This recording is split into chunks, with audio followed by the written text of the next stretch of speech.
अगर आप खुद एपिलेप्सी के पेशेंट हैं या आपके इर्द गिर्द के माहौल में कोई एपिलेप्सी का पेशेंट है तो ये वीडियो आपके लिए है, इसको एंड तक देखिएगा, इससे आपको बहुत फ़ायदा हो सकता है। अस्सलाम वालेकुम, मेरा नाम डॉक्टर तलहा वकार है, मैं न्यूरोलॉजिस्ट हूँ और रावलपिंडी पाकिस्तान में प्रैक्टिस करता हूँ। जब एपिलेप्सी कंट्रोल हो जाती है पेशेंट्स की तो अक्सर नए नए सवालात उठते हैं और उनमें से एक सवाल ये भी होता है लड़कों के लिए, मर्दों के लिए, कि अब हमें क्या काम करना चाहिए या हम जो भी काम पहले से कर रहे हैं क्या वो हमारे लिए मुनासिब है या नहीं। तो इस वीडियो का टाइटल तो ये है कि एपिलेप्सी के पेशेंट्स क्या क्या काम कर सकते हैं, लेकिन दरअसल मैं आपको ये बताऊंगा कि एपिलेप्सी के पेशेंट्स को क्या क्या काम नहीं करना चाहिए, क्योंकि मैं ये समझता हूँ कि एपिलेप्सी के पेशेंट्स ज़्यादातर काम जो मुआश की तगदौ के लिए होते हैं वो कर सकते हैं। मैं ऐसे लोगों को जानता हूँ जो डॉक्टर हैं और वो उनको एपिलेप्सी है। मैं ऐसे लोगों को जानता हूँ कि जो कॉर्पोरेट वर्ल्ड में काम करते हैं और उनको एपिलेप्सी है और उनकी एपिलेप्सी कंट्रोल्ड है ऑफ कोर्स। तो एपिलेप्सी के पेशेंट्स ज़्यादातर काम कर सकते हैं, लेकिन चंद ऐसी चीज़ें हैं, चंद ऐसे प्रोफेशंस हैं जो एपिलेप्सी के पेशेंट्स को नहीं करने चाहिए। उनमें नंबर 1 ऐसे काम हैं जिसमें ड्राइविंग इन्वॉल्व हो, क्योंकि आपको पता है दुनिया में ड्राइविंग के बहुत से जॉब्स होती हैं, जैसे बस ड्राइवर, प्राइवेट कार के ड्राइवर्स, अपनी पर्सनल कार ड्राइव करना। तो कोई भी ऐसा काम करना जिसके अंदर ड्राइविंग इन्वॉल्व है, ख़ास तौर पे पब्लिक ट्रांसपोर्ट या लॉन्ग डिस्टेंस ड्राइविंग, ये एपिलेप्सी के पेशेंट्स को नहीं करनी चाहिए, क्योंकि बहुत सी दफ़ा दौरा ऐसी सूरत में आ जाता है कि पता भी नहीं चलता मरीज़ को, और अगर वो गाड़ी चला रहा हो तो गाड़ी आउट ऑफ कंट्रोल हो सकती है, उनकी जान को भी ख़तरा हो सकता है, इर्द गिर्द में जो लोग हैं उनकी जान को ख़तरा, और जो गाड़ी में बैठे हैं लोग उन सबको ख़तरा हो सकता है। तो ये बड़ा सीरियस और नुकसानदेह मामला पेश आ सकता है। तो ड्राइविंग रिलेटेड जॉब्स नहीं करनी चाहिए। अगर कोई ऐसे पेशेंट हो जिनको नई एपिलेप्सी डायग्नोज हुई हो और वो पहले से ड्राइविंग कर रहे हो तो मैं उनको मना कर देता हूँ कि ऐसी हालत में आपको ड्राइविंग नहीं करनी चाहिए, नया कोई मुआश का तरीका तलाश करना चाहिए, और ये उनके लिए भी बेहतर है और माशरे के लिए भी ओवरऑल बेहतर है। उसके बाद ऐसा प्रोफेशन जिसमें मिसाल के तौर पे पायलट का काम, जहाज़ उड़ाना, पायलट्स की रेगुलरली स्क्रीनिंग होती है, और अगर पता चल जाए एयरलाइन को कि किसी पायलट को सीजर यानी फिट्स, मिर्गी का दौरा हुआ है, तो वो ऑटोमेटिकली डिस्क्वालीफाई हो जाते हैं, लाइसेंस उनका कैंसिल हो जाता है, जिसकी वजह से आइंदा वो जहाज़ नहीं उड़ा सकते।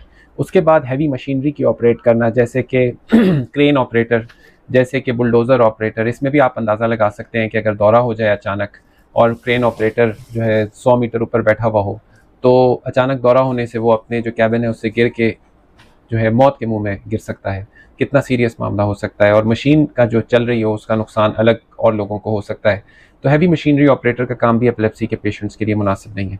फिर उसके बाद अगर कोई ऐसा जॉब हो जहाँ पे बहुत ऊंचाई पे काम करना हो, जैसे कि कंस्ट्रक्शन वर्कर्स को काम करना होता है, और पाकिस्तान में रेगुलेशन इतनी सख्त ना होने की वजह से बहुत दफ़ा मैं देखता हूँ कि कंस्ट्रक्शन वर्कर्स बग़ैर किसी स्ट्रॉन्ग हार्नेस के, यानी हार्नेस का मतलब वो रस्सी या वो चीज़ जिसने उस वर्कर को, कंस्ट्रक्शन वालों को बांध के रखा होता है फ्रेम के साथ या बिल्डिंग के साथ, ये कभी कभी नहीं भी होते हैं, आप देखते हैं, और हादसात भी हो जाते हैं। अफसोसनाक बात यह है। तो अगर मिर्गी हो जाए, दौरा हो जाए ऐसी सूरत में, तो वो पेशेंट अपनी मौत में गिर सकता है। नीचे जाके जो है ना 10 मंजिल से अगर नीचे गिरे तो बचने के चांसेस तो बहुत ही कम होते हैं।